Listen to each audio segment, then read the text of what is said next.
So ఇప్పుడు సెలబ్రిటీల ఇళ్లలో పెళ్ళిళ్ళు అవుతున్నాయి అనుకుంటే ఎందుకని దాని గురించి అంత మాట్లాడుకునే పరిస్థితి వస్తుందంటారు? Because they're celebrity. అంతకన్నా సింపుల్ ఆన్సర్ ఏముంది?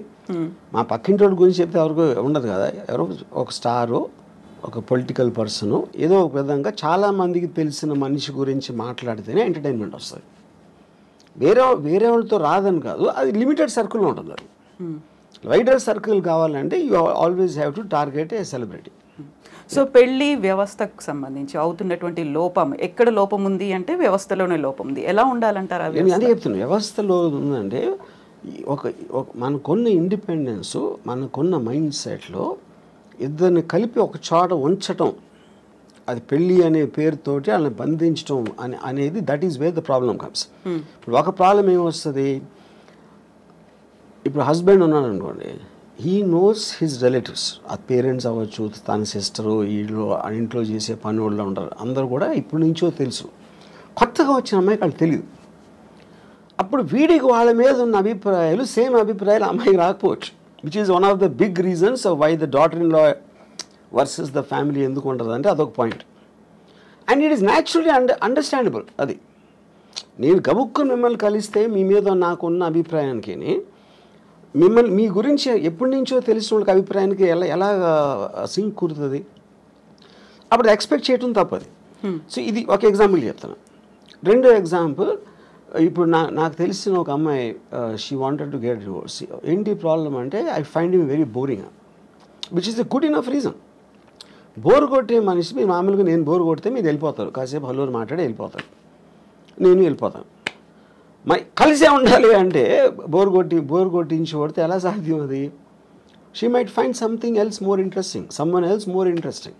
అప్పుడు మీ లైఫ్ మీకోసమే బతకాలి అని ఒక అండర్స్టాండింగ్ మీకు వచ్చినప్పుడు, ఇంకొకళ్ళ కోసం నా లైఫ్, నా టైము నేను సాక్రిఫైస్ చేయను. ఆ ఇండిపెండెన్స్లోంచి వస్తుంది ఆ బ్రేక్అవే అనేది. సో మ్యారేజ్ అనేది ఒరిజినల్గా క్రియేట్ చేసినప్పుడు, ఓకే, భర్త భార్య ఇద్దరు వాళ్ళ పిల్లలుగా అంటారు, పిల్లల్ని పెంచుతారు, చదివిస్తారు, వాళ్ళు ఏదో చేస్తారు. ఫ్యామిలీ ఆస్పెక్ట్ అనేది సొసైటీ కోసం చేసింది, ఇండివిజువల్ కోసం చేసింది కాదు. ఎప్పుడైతే ఇండివిజువల్ ఫ్రీడమ్ అనేది పెరగటం పెడితే ఇలాంటి ఇలాంటి ఇన్స్టిట్యూషన్స్ అని కనుమలేకపోతాయి. సో ఈ పెళ్ళిళ్ళు అనేటువంటి వ్యవస్థ లేకుండా ఈ మధ్య కాలంలో వచ్చినటువంటి లివ్ ఇన్ రిలేషన్, దాంట్లో కూడా గొడవలు అవుతున్నాయి, దాంట్లో హ్యాపీగా విడిపోతున్నారు. కరెక్ట్. ఇప్పుడు పెళ్ళి అనేది వేరే వాళ్ళకి చెప్పడానికి, లివ్ ఇన్ రిలేషన్షిప్ అనేది వాళ్ళిద్దరికి ఉన్న పర్సనల్ ఆస్పెక్ట్. అది దట్స్ ఓన్లీ డిఫరెన్స్. యూనో, ఇక దాంట్లో లీగల్గా ఎన్ని ఇయర్స్ ఉంటే అది వ్యాలిడే ఉంటుంది, ఇది అది అని. కొట్టుకుంటాం అనేది ఎలా చేస్తుంది? మీరు అసలు ఇద్దరు ఒక చోట ఉంటే కొట్టుకోకుండా ఉండలేరు. అంటే ప్రెషర్ ఆఫ్ అది ఏమంటుంది, expectation more than anything else. Yeah. So ఇలాంటి ఇష్యూస్ రాకుండా ఉండాలంటే understanding is the better way అంటారు. అడ్జస్ట్మెంట్, అండర్స్టాండింగ్ అనేది ఈజీ చెప్పటం. I do not believe it's అంటే అండర్స్టాండింగ్గా ఉండాలండి. ఇప్పుడు ఫర్ ఎగ్జాంపుల్, ఎవరో కౌన్సిలరు, ఒక సైకాలజిస్ట్, భార్యాభర్తలు అన్యోన్యంగా ఉండాలి అని అన్నట్టు ఏదో అన్నారు, నేను యూట్యూబ్లో చూసాను. అండ్ ఫస్ట్ ఆఫ్ ఆల్, భార్య అనేది ఇట్స్ లేబుల్. అది రియాలిటీలో ఏంటి, భార్య అనేది specific person.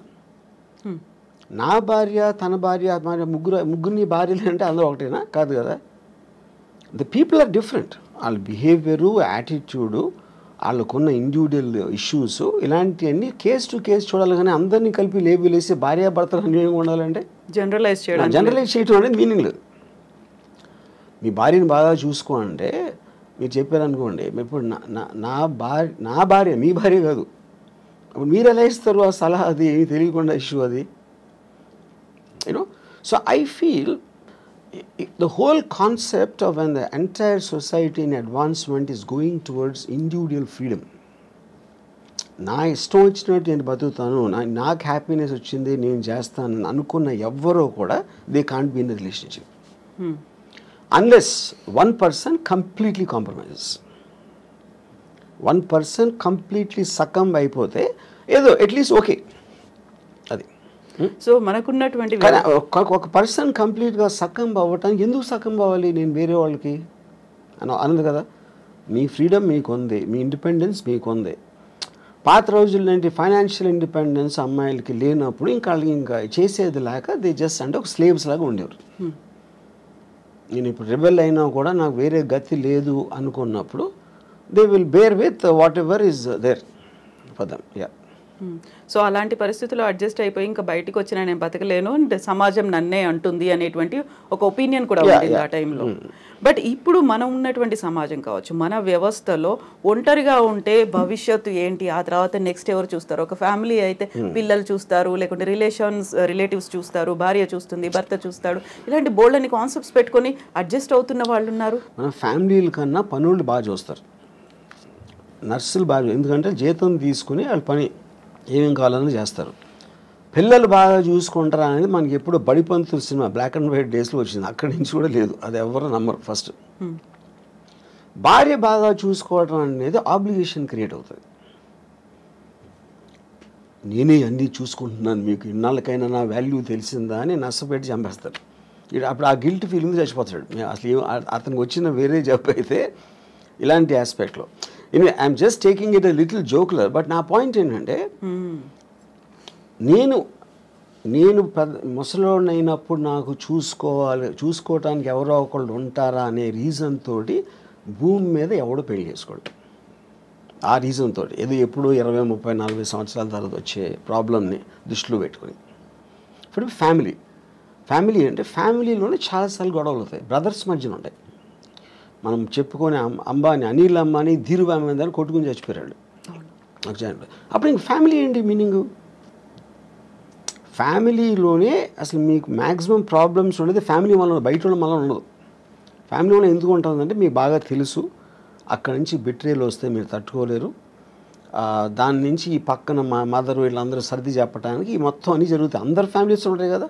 Family disputes, family కోర్ట్స్లో ఉన్నంత రష్ ఎక్కడ ఉండదు. యా. సో ఫ్యామిలీ మీ ప్రాబ్లమ్స్ క్రియేట్ చేస్తుంది అనుకుంటాం కన్నా బుద్ధి తక్కువ పని ఉండదు. అప్పుడు ఏంటి మీకు మిగిలింది, మీ ప్రాబ్లమ్స్ మీరు చూసుకోండి. అది. అయితే ఇక్కడ మనస్తత్వాల వల్ల అభిప్రాయ భేదాలు వస్తున్నాయా, లేకుంటే దేని వల్ల వస్తున్నాయి అడ్జస్ట్మెంట్ అనేది లేకపోవడం వల్ల? ఇక్కడ పాయింట్ ఏంటంటే మనిషికి ఉన్న ఒక ఈగోలో ఎప్పుడు తనే రైట్ అనుకుంటాడు. తనే రైట్ అని బతకపోతే తనకు పర్సనాలిటీ ఉండదు. అప్పుడు భార్య చేసే దాంట్లో తప్పులు పడటం, అదే భార్యకి భర్త చేసే దాంట్లో తప్పులు, అదేంటి అది చేశారు, అదేంటి ఇది అంటే కాన్స్టెంట్గా మీరు చేస్తున్న దానికి క్వశ్చన్ చేస్తున్నారు, ఒక ప్రెజర్ పెడుతున్నారు, లేకపోతే తిడుతున్నారు. ఇలాంటివి చేస్తున్నప్పుడు ఆటోమేటిక్గా you want to break away from that kind of any kind of force. A human being wants to break away from force. ఆ ఫోర్స్ మీరు ఎమోషన్ నుంచి వచ్చిందా, ఫిజికల్గా వచ్చిందా, లేకపోతే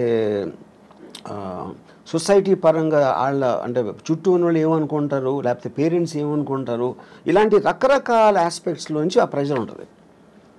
అది కొంతమంది సకంబయి ఇంకా చచ్చినట్టు అలా బతికేస్తూ ఉంటారు.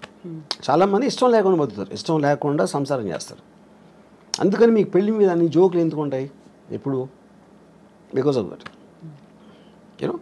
సో ఇప్పుడు మీడియా ఒకటి యాడ్ చేసింది ఈ రాజ్ తరుణ్ విషయంలో. కానీ మొన్న జరిగిన దువ్వాడ శ్రీనివాసు వైసీపీ ఎమ్మెల్సీ ఎవరు, ఇప్పుడేంటి సడన్గా రాంగ్డ్ పార్టీ అనుకుంటే భార్యకి ఏంటి, భార్య అనే టైటిల్ వచ్చింది కాబట్టి ఆవిడే రైట్ అనుకుంటారు.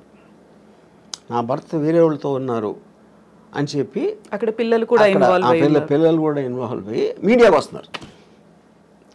And media will love it, ఎందుకంటే పక్క ఇంట్లో వాళ్ళ గొడవలు అంటే మనకు మహాప్రీతి, రసగుల్లా కన్నా బాగుంటుంది వినటానికి అది. సో అప్పుడు ఇక్కడికి వస్తే ఈ ప్రెషర్ ఎంతో కొంత పోలీస్ మీద కూడా ఉంటుంది. ఇప్పుడు దాంట్లో కేసు ఉందా లేదా కూడా తెలియదు. కేసు ఉందా లేదా పెడతారా, అసలు దానికి ఏమన్నా ఒక లాజికల్ కంక్లూజన్ వస్తుందా అని లోపల 1 month మీడియాకి టైం పాస్ అయిపోతుంది. దాని తర్వాత ఒక రోజు టక్కని మర్చిపోతారు దాన్ని, ఇంకో కేసు వస్తుంది. I feel that is going to be the నామ్. ఇప్పుడు రాజ్ తరుణ్ కేసు ఇన్ఫ్లుయెన్స్ ఎంతో కొంత ఆవిడ తీసుకుని ఉంటారని నా ఫీలింగ్. ఎందుకంటే మీడియాలోకి వస్తే, ఎందుకంటే మీరు ఎవరు చెప్తారు, మా అయితే పక్కింటికి చెప్తారు, మీ పక్క వాళ్ళకి చెప్తారు, వెనకాల మీడియాకి చెప్తే మీకు మొత్తం పబ్లిక్లోకి వెళ్ళిపోతుంది కదా. పబ్లిక్ కూడా ఎంటర్టైన్మెంట్ కోసం, వాళ్ళకి ఎవరి మీద జాలి ఉండదు, ఏమీ ఉండదు, వాళ్ళు చేసుకునే పనులు వాళ్ళ గొడవల మధ్యలో ఇది కూడా ఒకసారి కొంచెంసేపు యూట్యూబ్లో చూస్తారు, అంతకన్నా ఏమి ఉండదు అక్కడ ఎఫెక్ట్. సైకలాజికల్గా వాళ్ళకు మాత్రం ఏదో రాష్ట్రం అంతా తెలిసిపోయింది, అందరూ మన గురించి మాట్లాడుకుంటున్నారు, నాకు వీళ్ళు సపోర్ట్ చేస్తున్నారు, వాళ్ళు సపోర్ట్ చేస్తున్నారని అదొక కామెడీ డ్రామా బేసిక్గా ఫైనల్గా. సో అక్కడ సింపతియా, జాలియా, లేకుంటే మీరు అన్నట్టుగా కామెడీ డ్రామా ఇవన్నీ కాకుండా ఉండేటువంటి కొన్ని ఎమోషన్స్ అనేవి ఉంటాయి, ఒక రెస్పాన్సిబిలిటీ అనేది ఉంటుంది. మనకి తెలియటానికి ఛాన్స్ లేదన్న. Everybody has emotions. ఎవరికి ఉండవు ఎమోషన్స్? ఇప్పుడు ఆవిడేమో నేను కారు గుద్దేసి నేను చచ్చిపోతానని ఆవిడ అంటారు, ఇవేమో మెట్ల మీద కూర్చుని ఏడ్ చేసి కూతుర్ని పట్టుకుని ఆయనేమో వాళ్ళకి ఎంత చేశాను అంటాడు. ఇప్పుడు వీళ్ళు ముగ్గురులో ఎవరు కరెక్ట్ అని ఎలా చెప్తారు మీరు? అప్పుడేంటి మీ సోషల్, పెళ్ళి అయింది కాబట్టి భార్య, పెళ్ళి కాలేదు కాబట్టి ఏదో వాట్ ఎవర్ దట్ ఉమెన్, మీరు ఈ లేబుల్స్ పెట్టేసి దాన్ని బట్టి జడ్జ్ చేస్తున్నారు మీరు. How is it right? ఇప్పుడు ఎమోషనల్గా ఒక పాయింట్ వాళ్ళు ఎందుకో కనెక్ట్ అయ్యారు. అప్పుడేంటి పెళ్ళి చేసుకున్నాక ఇంకొక అమ్మాయితో ఉండకూడదు అనేది మారల్ ఇష్యూవా, లీగల్ ఇష్యూవా, సోషల్ ఇష్యూ, ఏం ఇష్యూ అది? అది పర్సనల్ ఇష్యూ యాక్చువల్గా. యూనో పర్సనల్ ఇష్యూలో మరి సొసైటీ వెళ్ళి ఏలు పెడితే అంటే దానికి మీనింగ్ ఏముంది ఇంకప్పుడు? ఇప్పుడు ఆవిడ ఏడుస్తున్నారు, ఇంట్లో ఏం చేస్తున్నా మనకేం తెలుసు? ఇప్పుడు లావణ్య గారు ఉన్నారు, మీరు 5 చూస్తే 5 డిఫరెంట్ పర్సనాలిటీస్ ఉంటాయి. ఏ పర్సనాలిటీ నిజమైన లావణ్య అట్టే తెలుస్తుంది మీకు? యూనో రాజ్ తరుణ్ ఒకటికి తెలుస్తుంది, రాజ్ తరుణ్ ఏంటో ఆ అమ్మాయి ఒకటి, వాళ్ళిద్దరికి తప్పిస్తే బయట ఉన్న ఎవ్వరికీ తెలియడానికి ఆస్కారం లేదు. మీరు ఒక ఇంట్లో ఉమ్మడి కుటుంబంలో కూడా బెడ్రూమ్లో భర్తకి భార్యకి ఏం జరుగుతుందని మిగతా ఫ్యామిలీకి తెలియడానికి కూడా ఆస్కారం లేదు. అదంత పర్సనల్ ఇష్యూ అది.